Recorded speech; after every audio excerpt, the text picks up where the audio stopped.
निधि सिंह एक clinical psychologist हैं और पटना यूनिवर्सिटी में मनोविज्ञान पढ़ाती भी हैं।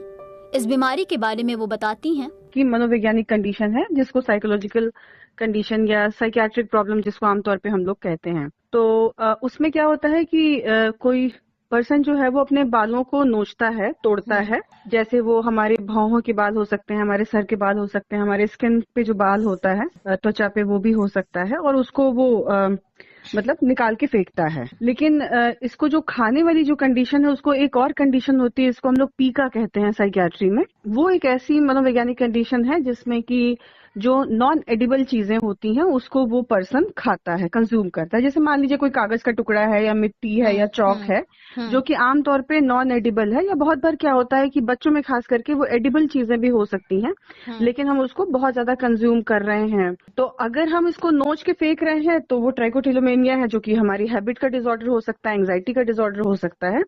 लेकिन ये जो खाने वाली यानी मुंह से, यानी कि जो ओरल बिहेवियर है कि हम उसको मुंह में लिए जा रहे हैं और उसको कंज्यूम कर रहे हैं, जो कि नॉन एडिबल है और हमारे लिए घातक भी कई बार हो सकता है, इसको हम लोग पीका कहते हैं।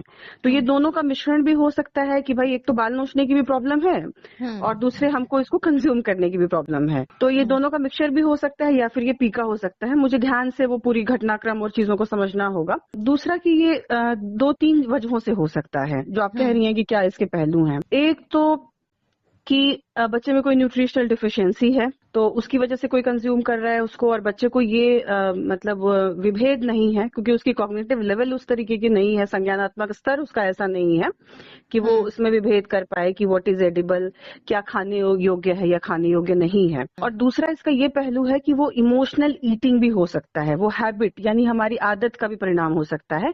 और तीसरी चीज वो किसी अंडरलाइंग साइकोलॉजिकल रीजन की वजह से, जैसे चिंता, दुश्चिंता, एंग्जाइटी डिसऑर्डर या डिप्रेशन, इस तरीके की चीजें, या फिर ये वर्स्ट केस में अगर हम कहें तो ये साइकोटिक जो प्रॉब्लम्स होती हैं, जो सीवियर लेवल की जो साइकोलॉजिकल साइकियाट्रिक प्रॉब्लम्स हैं, उसकी शुरुआत का भी ये लेवल हो सकता है।